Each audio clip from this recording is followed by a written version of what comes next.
Bapak Ibu, saudara-saudari yang terkasih, anak-anak semuanya, adik-adik sekalian, mari kita renungkan bacaan Injil pada hari ini, Kamis 1 Juli 2021. Bacaan Injil diambil dari Matius bab 9 ayat 1 sampai dengan 8. Dikisahkan dari dalam bacaan Injil, ketika ada orang lumpuh, maka Tuhan Yesus di satu pihak menyembuhkan orang lumpuh itu.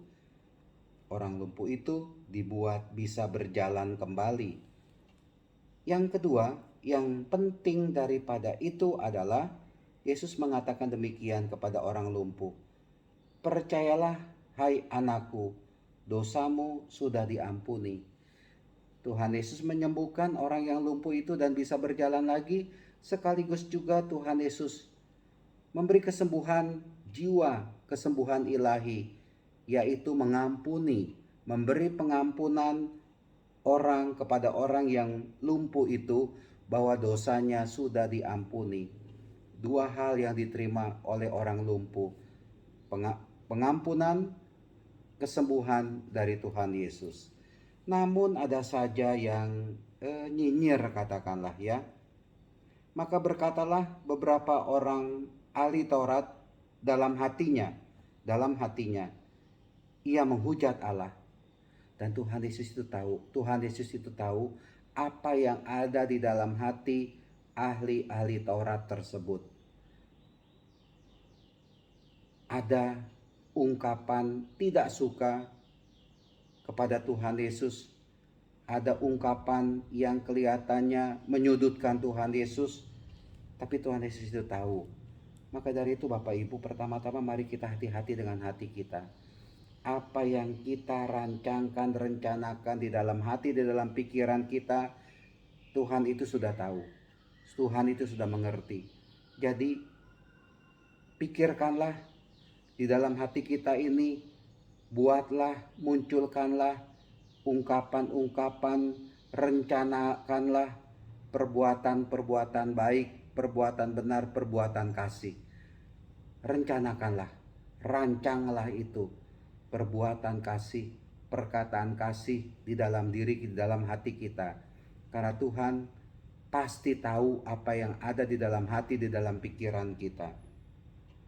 Bapak Ibu, saudara-saudara terkasih, memang ada kalanya kita bersyukur kalau kita ini mengalami kesembuhan, sembuh dari penyakit, apalagi dari lumpuh itu. Saya yakin si orang yang lumpuh ini pasti bersuka cita. Pertama-tama mari kita mohon, bila kita mengalami sakit, mengalami derita, mengalami kesulitan dalam hidup ini, kita minta kepada Tuhan Yesus supaya kita disembuhkan dari penyakit kita, dari kelemahan yang merongrong hidup kita ini, dari lemahnya fisik kita ini. Itu gak salah kita memohon kesembuhan, kita memohon kesehatan dari Tuhan untuk kita semua. Namun di lain pihak Bapak Ibu, selain kita membutuhkan kesembuhan untuk fisik kita ini, mungkin saja hati kita, jiwa kita sedang lumpuh, sedang tidak berdaya. Bisa saja hidup kita ini sedang dikuasai oleh dosa. Dan kalau orang itu hidupnya sudah dikuasai oleh dosa, menurut saya dia mengalami kelumpuhan rohani. Terus-menerus berada dalam dosa. Terus-menerus yang ia lakukan adalah dosa, kesalahan. Orang itu mengalami kelumpuhan rohani. Mari kita datang kepada Tuhan Yesus supaya kelumpuhan rohani itu disembuhkan. Dengan cara apa? Tuhan mengampuni kita dari segala kelumpuhan dosa tersebut. Akhirnya kita bisa bangun, bisa bangkit kembali, dan kita bersuka cita mengikuti Tuhan Yesus. Kelumpuhan dosa ini, kelumpuhan yang diakibatkan karena dosa kesalahan kita, itulah dia yang sangat berbahaya dalam hidup ini. Sebab kita dikuasai oleh dosa, terus-menerus dikuasai oleh dosa, terus-menerus melakukan pembelaan diri, pembenaran, meskipun yang kita lakukan itu adalah dosa. Karena dosa itu sudah berkuasa atas diri kita. Kita tidak lagi bisa melihat, melakukan kebenaran. Kita dengan begitu sulit sekali melakukan perbuatan kasih, perkataan kasih kepada orang lain. Itu sudah mengalami kelumpuhan rohani. Kelumpuhan rohani itu jauh lebih berbahaya daripada kelumpuhan fisik.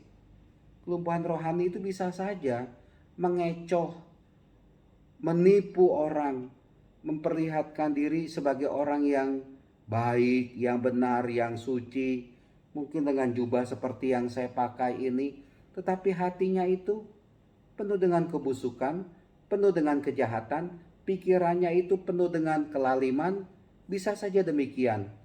Sehingga akhirnya hidupnya itu tidak lagi bisa melakukan yang benar, melakukan yang baik, melakukan yang kasih, tapi yang diperlihatkan kepada orang lain yang keluar dari dalam dirinya adalah kejahatan, dosa, kelaliman yang tidak pantas diucapkan dan dilakukan sebagai orang yang percaya kepada Tuhan. Bapak Ibu, saudara-saudari terkasih, mari kita mohon disembuhkan fisik dan juga rohani kita, jiwa kita dari belenggu dosa. Tuhan memberikan kekuatan kepada kita. Amin.